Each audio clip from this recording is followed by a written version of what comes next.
My बच्चा लोग, a very warm welcome to all of you and I hope आपको पता होगा all my CBSE 9th class students के हमने वीआईपी सीरीज फाइनली अपने इस हिंदी चैनल पे भी शुरू कर दी है, 9th-10th Hindi channel. And VIP series का मतलब ही है very important topic and very important questions that generally will come to your exam। like अगर आपने अपना रिविजन वन शॉट वीडियो देखने के बाद, उमंग सीरीज फॉलो करने के बाद स्प्रिंटेक्स के थ्रू और वीआईपी सीरीज के थ्रू किया तो बहुत ज्यादा बेनिफिट होगा और you will be like more prepared for your exams. तो क्या आप सब लोग तैयार हो? ये स्ट्रक्चर ऑफ एटम का सेशन नंबर 2 है, मतलब सेशन नंबर 1 ऑलरेडी जा चुका है जिसमें हमने इलेक्ट्रॉन, प्रोटॉन, न्यूट्रॉन के बारे में, दो subatomic particles, we understood it in a better way. आज की क्लास में हम बात करेंगे electronic configuration, atomic number and mass number. Obviously topic discussion already हो चुका है उमंग सीरीज में। यहाँ पे हम क्वेश्चंस करेंगे नोइंग द फैक्ट कि आपको ये टॉपिक्स आते हैं ऑलरेडी। ठीक है, तो मैं हूँ अनुभा मैम, आपकी अनुभा मैम, और बिल्कुल शुरू करेंगे right now with the variety of questions and I hope you are very happy and happy new year in like a late wishes, but अभी भी हम कर सकते हैं। और उसके अलावा if some of you are facing issues कि मैम लैंग्वेज बैरियर है, so you can follow Anubha ma'am on 9th-10th English channel also. जल्दी से जाके उसको सब्सक्राइब कर लो क्योंकि वहाँ पे आप सारे के सारे लेसन, सारे के सारे सेशंस इंग्लिश में देखोगे, so that language issue won't be there. All right, so do not forget to like, share and subscribe the channel 9th English. All right, so I hope you're super ready, having very high josh. Please stay till the end for the proper revision. That's definitely going to help you a lot, trust me. और ma'am के साथ साथ I'll suggest one thing that आप भी एक notebook और एक pen अपने पास रखो और साथ साथ सॉल्व करो और फिर देखो मैम क्या बोल रही है, आपका आंसर कितना मैच कर रहा है, कहाँ पे आप गलती कर रहे हो। जस्ट मार्क इट आउट और उसके बाद ध्यान दो कि जब पूरा सेशन हो जाए ये गलती की, अब मैं इसको रिपीट नहीं करूंगा या नहीं करूंगी। And trust me that will help you to definitely score better marks and to boost your score. तो आप लोग मेरे साथ हो, है ना? बिल्कुल। तो चलो फिर शुरू करते हैं। The very first question in front of you is which one of the following is the correct electronic configuration of sodium. जैसा मैम ने बताया आंसर देना है, बिल्कुल मैम के साथ आंसर करते जाओ। सोडियम का एटॉमिक नंबर क्या है? जल्दी जल्दी बताओ। एटॉमिक नंबर को हम रिप्रेजेंट करते हैं Z से और या Z से, जैसे भी बोलना चाहो। 11 that represent number of proton and electron. I have 11 electron and according to 2n square rule that we follow n is the number of orbit। पहले में मैक्सिमम 2 इलेक्ट्रॉन आते हैं, दूसरे में 8, थर्ड में 18, बट हमें सिर्फ 11 इलेक्ट्रॉन को लिखना है। सो 2 8 आई एम लेफ्ट विद 1 हो जाएगा नेक्स्ट शेल में, क्योंकि हम इलेक्ट्रॉन सबसे पहले फर्स्ट शेल में फिल करेंगे, जब वो कंप्लीट हो गए फिर सेकेंड में, फिर थर्ड में and so on. So the answer matches to which option? महान है वो लोग जो आंसर बी को सेलेक्ट कर रहे हैं। मतलब प्लीज जिन्होंने 8 किया है उनके लिए सिर्फ एक ही सेंटेंस है मेरे लिए, कौन है ये लोग और कहाँ से आते हैं? हम उनको प्लूटो पे भेज देंगे एक नई लाइफ ढूंढने के लिए। व्हाट से? So yes students, this is the right answer. I hope you got it. Let's move ahead with the next question and match करते जाओ। ठीक है, isotopes of an element have. Okay, that's a very good question, क्योंकि iso word का मतलब होता है same. So what exactly is same in isotope? कैसे देखोगे? जो भी आइसोटोप्स, आइसोबार्स, आइसोटोन्स, ये जितने टर्म में जब आप लिखते हो, ये थर्ड डिजिट, थर्ड लेटर पे ध्यान दो, P वही सेम है। Same P mean same number of proton. Isotope is a pair which is going to have same number of proton, और प्रोटॉन सेम का मतलब एटॉमिक नंबर सेम है। ठीक है, एटॉमिक नंबर सेम है। सो देखो ऐसा कोई ऑप्शन है क्या? और बिल्कुल है। कौन सा ऑप्शन है? A, B, C और D? That's definitely D, not like JMD, जय माता दी टाइप का कोई ऑप्शन नहीं है। You know that हम सेक्युलर बनेंगे और ये वाला तरीका नहीं अपनाएंगे जय माता दी टाइप, तो कभी नहीं लगाएंगे इनकी पॉन की टाइप। हम प्रॉपर कॉन्सेप्ट बिल्डअप करेंगे, पढ़ेंगे, उसके बाद आंसर करेंगे, है ना? All right, D was the right answer. Oops, let's just see one thing। यहाँ पे लिख रहा है डिफरेंट एटॉमिक नंबर। ये आंसर सही होता तब हम लिखते सेम एटॉमिक नंबर। तो गलती से मिस्टेक स्टूडेंट्स, डी आंसर नहीं है, आंसर है, अब कुछ और ढूंढना पड़ेगा। सेम नंबर ऑफ प्रोटॉन वाला कोई ऑप्शन नहीं है, तो मैं एक पेयर से आपको समझाती हूँ। Chlorine is something that same element, so same atomic number, but उसके कुछ एलिमेंट 35 और कुछ एलिमेंट 37 यू मास कैरी करते हैं। Same proton same electron, neutron भी चेक कर लेते हैं। न्यूट्रॉन कैसे फाइंड आउट करोगे? A minus Z or Z. A is the mass number, that's the sum of neutron and proton, that's responsible for the mass, and this is number of proton. तो number of proton और neutron में से अगर आप proton हटा दोगे, you are left with neutron. So 35 minus 17 is 18. 35 minus 17, 37 minus 17 is 20. तो आपने देखा आइसोटोप क्या होता है? सेम एटॉमिक नंबर नहीं है, same number of proton, same number of electron, ऐसा भी कोई ऑप्शन नहीं है, but different number of neutron. Isotope के पेयर में एग्जैक्टली डिफरेंट क्या होता है? क्यों? उनका मास डिफर करता है due to difference in the number of neutron. So correct answer is B. Correct answer क्या होगा? बी। अब प्लीज इसको ध्यान से देख लेना, ऑप्शंस को ध्यान से पढ़ना, क्योंकि ऐसी गलतियां जो अभी मैम ने की आपसे भी हो सकती है, ठीक है? और ज्यादा ध्यान लगाएंगे।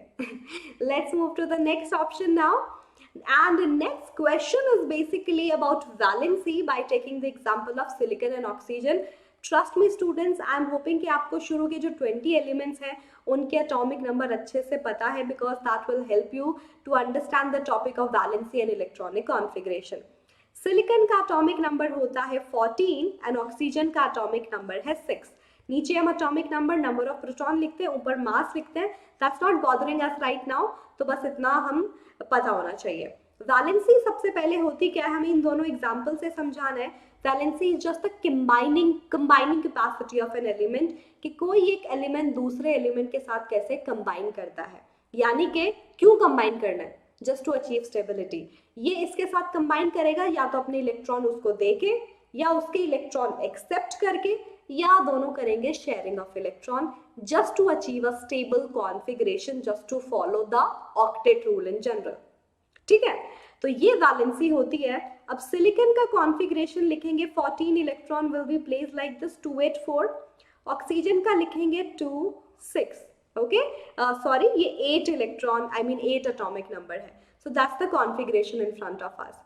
सो the main thing that I want to tell you, अब लास्ट शेल पे सब डिपेंड करता है, जिसको वैलेंस शेल बोलते हैं। Electron present in the valence shell is valence shell electron या वैलेंस इलेक्ट्रॉन। याद रखो 1 2 3 इलेक्ट्रॉन को लूज करना एज वेल एज गेन करना is bit affordable, it's bit easy, but अगर इससे ज्यादा होता है तो मुश्किल हो जाती है। तो अगर मैं 6 की बात करूं, just to complete its octet, ये 2 इलेक्ट्रॉन को गेन करेगा, ना कि 6 इलेक्ट्रॉन को लूज करना। कि लास्ट शेल जो है, पहली शेल जो है उसका डुप्लेट, सिर्फ पहली शेल के लिए डुप्लेट रूल अप्लाई होता है। ड्यू का मतलब 2 इलेक्ट्रॉन रूल, ठीक है? तो 6 इलेक्ट्रॉन के लिए बहुत ज्यादा एनर्जी चाहिए लूज करने के लिए, we won't do that. 2 electron accept कर लेगा, so that what will be the valency of oxygen, -2 या फिर सिर्फ 2। Why -2? Minus sign is telling कि उसने 2 इलेक्ट्रॉन, 2 नेगेटिव चार्ज को गेन किया है to achieve stability. And silicon के केस में 4 है, मैम ने बताया अप टू 3 इलेक्ट्रॉन अगर होते तो लूज कर देते, 5 6 7 होता तो दे better be taking electron like 3 2 1। 4 के केस में दे better believe in sharing of electron. Silicon अपने 4 इलेक्ट्रॉन और शेयर करेगा दूसरे एटम्स के साथ, ताकि 4 and 4 8 हो जाए। तो सिलिकॉन की वैलेंसी क्या होगी? 4। ना ही वो लूज कर रहा है, जब इलेक्ट्रॉन, जब नेगेटिव चार्ज को आप दूर भेजते हो, your atom will become positive. जब आप नेगेटिव चार्ज इलेक्ट्रॉन को लेते हो, your atom will become negative. दोनों में से कुछ नहीं कर रहा। And sharing is like such a noble cause, कोई चार्ज पॉजिटिव नेगेटिव नहीं आता, न्यूट्रल, तो valency will be just 4। All right, I hope you got it. Valency is just the combining capacity of an element, how it's combining with other element by losing, gaining and sharing electrons. And the valency of silicon is 4 and oxygen का -2. Pretty easy है ना? बिल्कुल comment section में बताना। और एक question भी दे देती हूँ, बीच बीच में मैम क्वेश्चन देती रहेगी। क्वेश्चन इंपॉर्टेंट इसलिए होते हैं स्टूडेंट्स, ताकि आप प्रैक्टिस भी करो, और आप प्रैक्टिस करने के साथ साथ मैम को भी पता चलता रहे कि आप क्वेश्चन सॉल्व कर रहे हो, आप साथ में रिविजन कर रहे हो, ठीक है? तो एल्यूमिनियम का वैलेंसी विद कॉन्फिगरेशन मुझे बताना है आपको कमेंट सेक्शन में। ऑलराइट, तब तक के लिए अगले क्वेश्चन पे बढ़ते हैं. Explain with examples isotopes and isobars, something that I already told you. और मजा आएगा और अच्छे से समझ लेते हैं. मैम ने बताया आइसो मतलब सेम. क्या सेम होता है? ये यहाँ से थर्ड लेटर देखो, सेम प्रोटॉन यानी कि सेम एटॉमिक नंबर. सेम ए होता है mass number in the case of your elements and all. तो आइसोटोप सेम प्रोटॉन का मतलब सेम एलिमेंट है.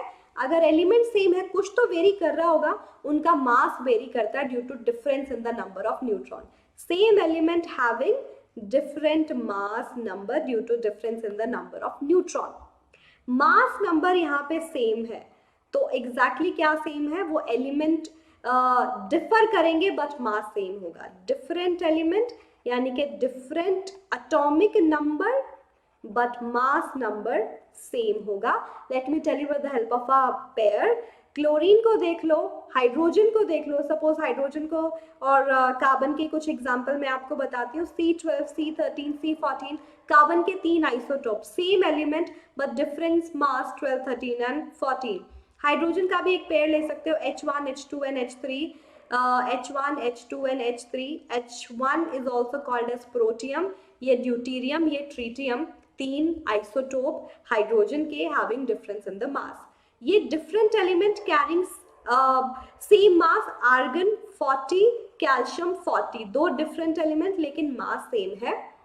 तो यहाँ पे अगर मैं आइसोटोप की बात करूँ, एलिमेंट सेम है मतलब केमिकल प्रॉपर्टी भी उनकी सेम होगी, याद रखना, ठीक है. But physical property something that's mass dependent. Mass differ कर रहा है तो फिजिकल प्रॉपर्टी भी डिफर करेगी. Isotope same chemical behavior due to same element but different physical property due to difference in the mass.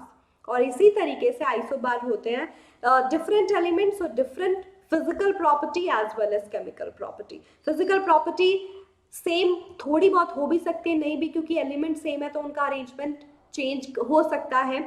Argon is a gas, calcium is a metal solid, तो दोनों की physical property जरूरी नहीं है same हो, ठीक है. तो इस बात को प्लीज याद रखना. Physical property like melting point, boiling point, colour, density, ये सब, जिससे कि कोई केमिकल चेंज ना आए, सब्सटेंस तुम्हारा अभी भी सेम रहे.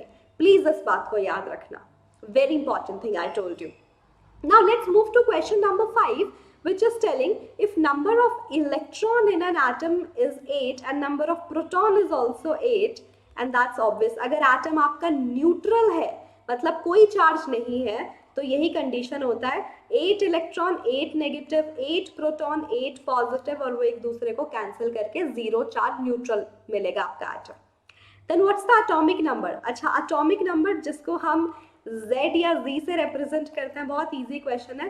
That depends on the total number of proton और total number of electron in a neutral atom. ये न्यूट्रल है तो दोनों बात सहमत होगी. और यहाँ पे 8 हो जाएगा एटॉमिक नंबर. आपको पता है ना कौन सा एलिमेंट है वो? ऑक्सीजन. ऑक्सीजन का एटॉमिक नंबर 8 है. आई होप आपने याद किया होगा अब तक. What's the charge on the atom? Charge obviously अगर 8 प्रोटॉन और 8 इलेक्ट्रॉन है, total negative and total positive charge is same, so that won't carry any charge. 0 charge, that is a neutral oxygen atom. क्या होगा वो? Neutral oxygen atom. All right, makes sense.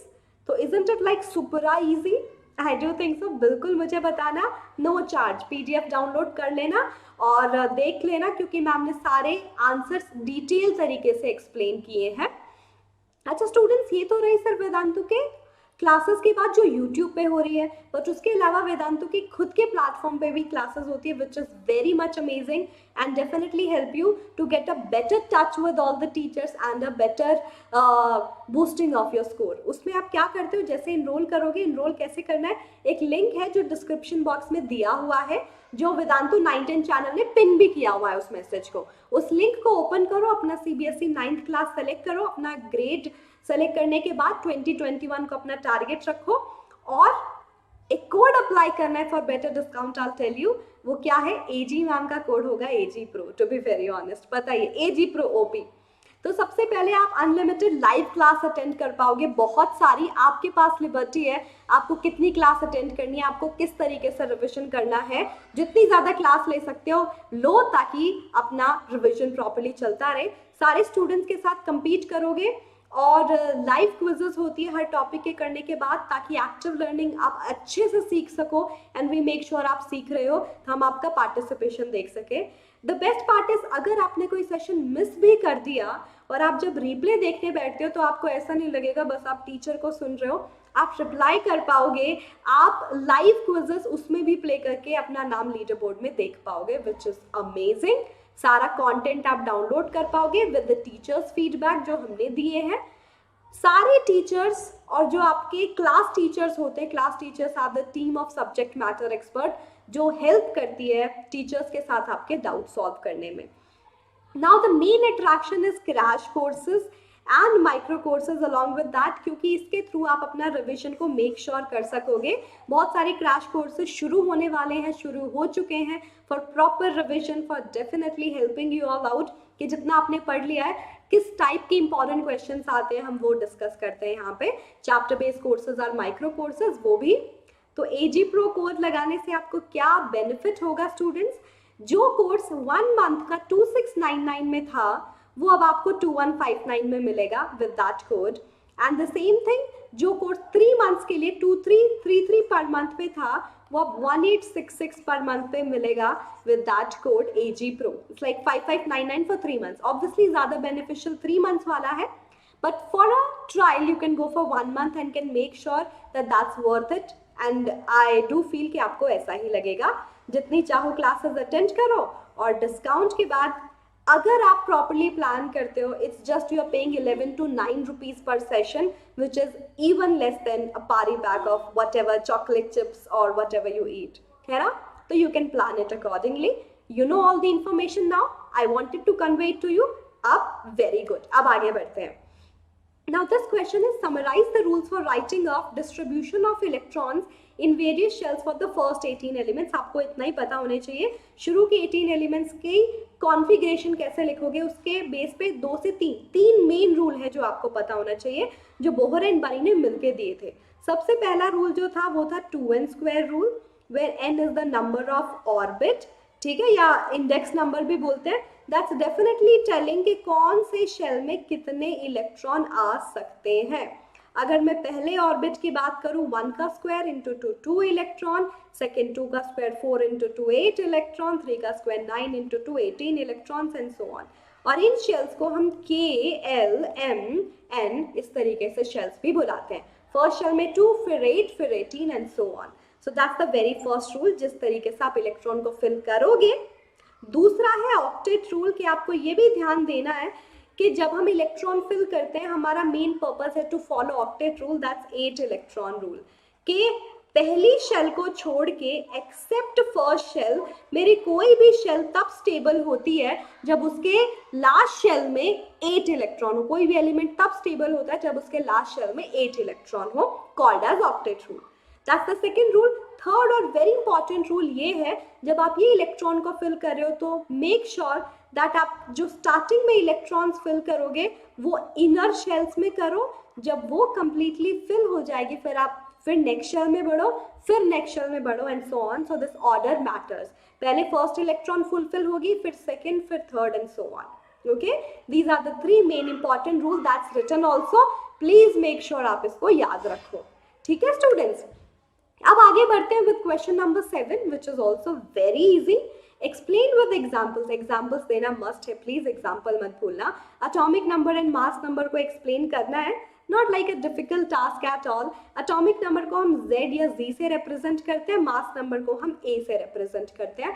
Atomic number is basically the number of protons present in an element, क्योंकि वो एक unique property होती है element की, number of proton which can never change. और जैसा मैम ने बताया आप ये भी लिख सकते हो, और number of electrons in a neutral atom. ये न्यूट्रल एटम लिखना बहुत जरूरी है, क्योंकि इलेक्ट्रॉन इंक्रीज और डिक्रीज हो सकते हैं by losing and gaining. Okay, अब एग्जाम्पल देती हूँ, जैसे कि मेरा सोडियम है, ना वाला जो एलिमेंट है सिंबल, उसके पास 11 प्रोटॉन है, तो उसका एटॉमिक नंबर हो गया 11। कार्बन का हो गया 6 and so on. Okay, mass number जिसको A से रिप्रेजेंट करते हैं, basically that's telling about the sum of neutron and proton, because that's responsible for the entire mass of the element. The sum of proton and neutron, electron का mass negligible होता है, ठीक है। तो example से समझाऊं, कार्बन के पास 6 proton थे और 6 ही न्यूट्रॉन थे, तो उसका मास नंबर जो है ए क्या हो जाएगा 12, क्योंकि उसके पास 6u due to 6 proton, 6u due to 6 neutron. Total mass will be 6 plus 6u, that's 12u.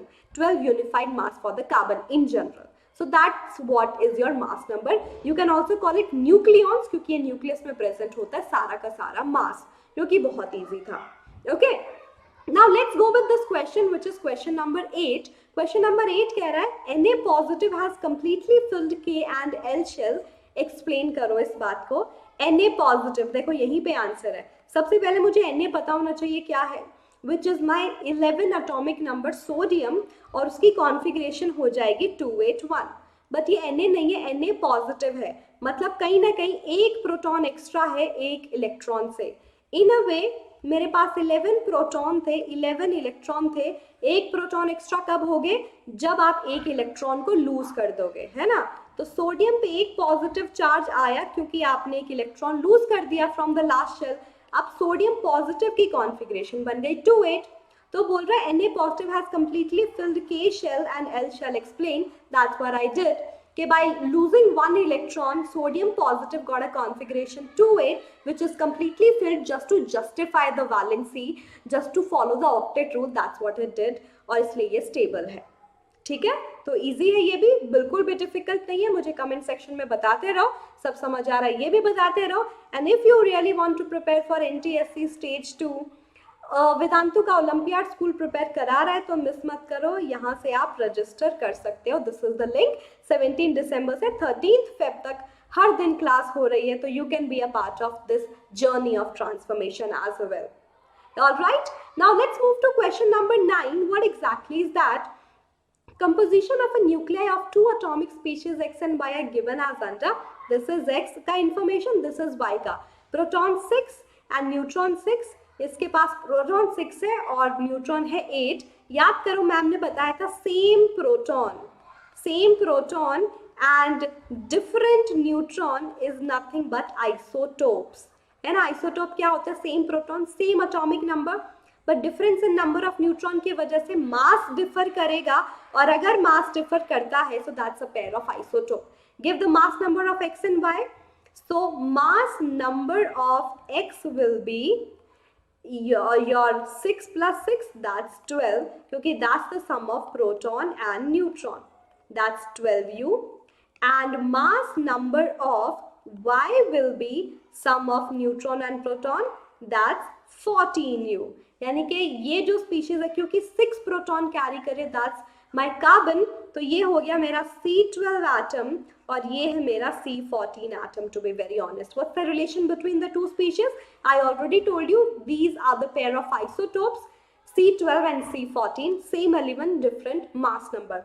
So I hope मेरा जो आंसर है वो आपके आंसर के साथ मैच कर रहा हो, एंड आई होप आपको हर एस्पेक्ट जो मैम ने समझाया है वो समझ आ गया हो. बहुत इजी है, कुछ मुश्किल तो है ही नहीं करना और इसको समझना, है ना. अब देखो एक और क्वेश्चन. जितनी ज़्यादा प्रैक्टिस करोगे उतनी ज़्यादा क्लैरिटी मिलेगी और उतने ज़्यादा आपके चांसेस हैं कि आप एग्जाम में कंफ्यूज ना हो, क्योंकि यही होता है इन जनरल. मैम कंफ्यूज हो गए, मैम समझ नहीं आया, मैम ये देखना भूल गए, ठीक है. So you will be like more prepared now. In the atom of an element X, 6 electrons are present in the outermost shell. If it required noble gas configuration by accepting requisite number of electron, what would be the charge? That's very easy. Let's just suppose that species is like 6. Why that only? क्योंकि पहले shell में तो 6 electron हो नहीं सकते. Next shell जो second shell है उसकी कैपेसिटी 8 की है, तो उसके पास 6 हो सकते हैं, है ना. Like just a general normal case that I have taken.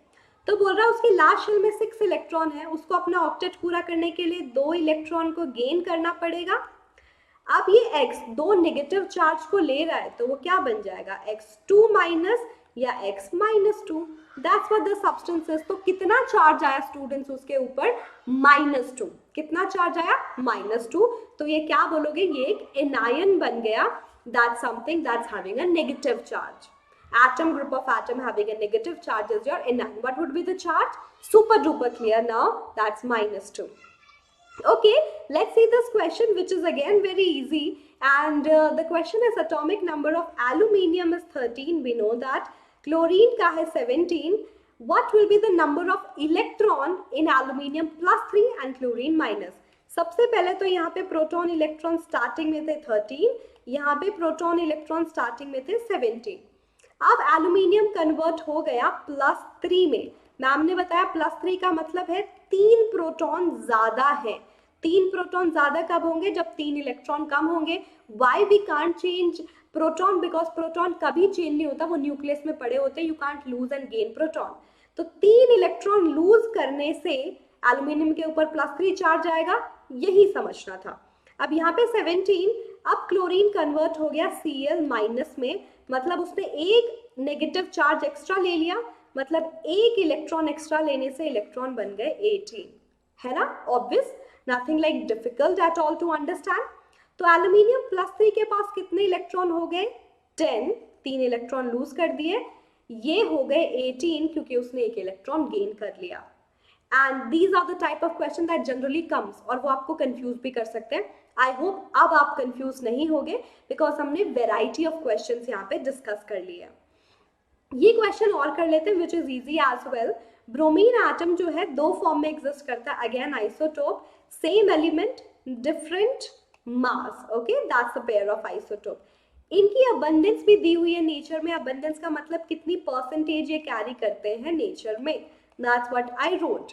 Now the question is calculate the average mass of bromine atom. अब देखो ये आपको पता है 0.7, 0.5 के बाद आप उसको सिंप्लीफाई करने के लिए एक पावर ऐड कर सकते हो 50%. 0.5 से कम है तो उसको नेग्लेक्ट कर सकते हो 50%. मैंने यहाँ पे आसान बना दिया है क्वेश्चन को. अब प्लीज एक बात ध्यान रखना, जब भी हम एवरेज मास निकालते हैं, एवरेज मास तो यही होता है, इसका मास उसका mass divided by whatever the unit you have taken. Mass 1 plus mass 2 divided by 2. But क्योंकि उनका नेचर में परसेंटेज अलग अलग हो सकता है, अबंडेंस अलग अलग हो सकता है, उसका भी इंपॉर्टेंट रोल होता है. तो फॉर्मूला क्या होता है? मास ऑफ फर्स्ट आइसोटोप और उसकी अबंडेंस, मास ऑफ सेकंड और उसकी अबंडेंस मल्टीप्लाई में. अगर थर्ड भी होता है तो plus mass of third, abundance of third and so on, divided by total abundance like A1 plus A2 plus A3 और whatsoever. Now let's try to solve this question. पहले वाले का मास था 79, उसका अबंडेंस था 50%. दूसरे वाले का 81, उसका अबंडेंस था 50% डिवाइडेड बाय 100. ठीक है, अब आप इसको ऐसे भी लिख सकते हो. I hope there is no issue. 79 into 50 upon 100, 100 को दोनों के नीचे भी ला सकते हो. 81 इंटू 50 अपॉन 100, वेरी इजी. अब इसको 50 पे, 2 पे, ये भी 2 पे, यानी कि एलसीएम ले लो 2 को. अब 79 plus 81 by 2, that came out as 160 by 2 and that's 80U is your answer. क्या आंसर आया? 80U. आई होप आपको समझ में आया होगा. ये तो वैसे अगर 50-50% एवरेज है तो आप नॉर्मल भी मेथड यूज कर सकते हो क्योंकि दोनों सेम ही है. अबंडेंस केसेस में वेरी भी कर सकते हैं, इसलिए हमें मेंशन करना जरूरी है. तो एवरेज मास आया 80U as your answer. You क्या है? यूनिफाइड मास, ये पता होना चाहिए. ऑल राइट, 80.006 तो मतलब ठीक ही बात है, इतना तो चलता है, राइट? क्योंकि उन्होंने एग्जैक्ट 49.7 50.3 लिया है. मैंने थोड़ा सा इजी बना दिया. Now it comes to homework. और मैम आपने तो पहले ही होमवर्क दे दिया. नहीं, इस टाइप के क्वेश्चन क्योंकि बार बार आते रहते हैं एग्जाम में, so I really want you to put your best and answer this in the comment section. Element A जिसका वैलेंसी गिवन है +3, while another element B जिसका वैलेंसी गिवन है -2. Give the formula of that compound formed when A react with B. A को B के साथ react करना है. Their valency is given. You need to tell the formula responsible for the same. Very easy question. It will hardly take few seconds. So I am hoping that whoever is watching this will definitely submit the answer. And please do let me know कि sessions अच्छा लगा, कैसा लगा, all the feedback. And I hope आपको Vedantu platform की सारी जानकारी मिल गई. Apart from YouTube we take classes on its own platform which is amazing. Quiz करोगे, कंपटीशन करोगे स्टूडेंट्स के साथ throughout the world, healthy competition. जब रिप्ले देखोगे तब भी क्विज में पार्टिसिपेट करके अपना नाम लीडर बोर्ड में देख पाओगे. सारे hand written notes with the teachers feedback मिलेंगे. सारे डाउट सॉल्व होंगे क्योंकि मास्टर टीचर्स और एक टीम ऑफ क्लास टीचर्स हर क्लास में अवेलेबल होती है to solve your doubt. Best part is आप इतने सारे चैप्टर बेस्ड कोर्सेज और स्पेशल कोर्सेज अटेंड कर सकते हो टू मेक श्योर कि आपको सारी चीजें समझ में आती रहे। Crash courses is the biggest attraction जो अभी के लिए है, क्योंकि ये रिविजन कोर्सेज हैं जो आपको चाहिए टू मेक श्योर आपका रिविजन प्रॉपरली चल रहा हो with the most important question. तो उसके लिए लिंक है डिस्क्रिप्शन बॉक्स में प्रो क्लासेस का, उस पे जाओ, सीबीएसई 9th क्लास सेलेक्ट करो और एजी प्रो कोड लगा दो। फिर 1 मंथ में the course price will drop to 2159, आपको 20% डिस्काउंट मिलेगा। और अगर मैं बात करूं 3 मंथ्स की तो वो 1866 पर मंथ इससे गिर के, and that is due to more duration of time, more will be the discount. And जैसा मैम ने बताया कितनी भी क्लासेस लगाओ 1 मंथ में 3 मंथ में, it's totally up to you, you can manage it accordingly. Just have to pay in a way 11 to 9 rupees पर session, तो डू इट। एंड डिफिकल्ट नहीं है, एक ट्रायल लेके देख लो। ये अनुभा मैम का इंस्टाग्राम हैंडल है chemistry.vedantu_anubhav, और you can find me and join it as well. I hope आपको सब कुछ समझ में आ गया होगा, मुझे बिल्कुल बताना कमेंट सेक्शन में। एंड आई होप आपने वीडियो को लाइक कर दिया होगा, नहीं किया तो प्लीज अभी कर दो। Let's make this series a big hit as well. Share कर दो सब दोस्तों के साथ। Let's try to hit a very big target and you can reach out to me as well. Subscribe कर लेना अगर न्यू हो तो, बहुत जरूरी है ताकि कोई वीडियो मिस ना करो। I'll meet you next time with more and more videos ताकि आपका रिविजन अच्छे से चलता रहे। तब तक के लिए शुक्रिया, thank you so much, take care, hasta la vista.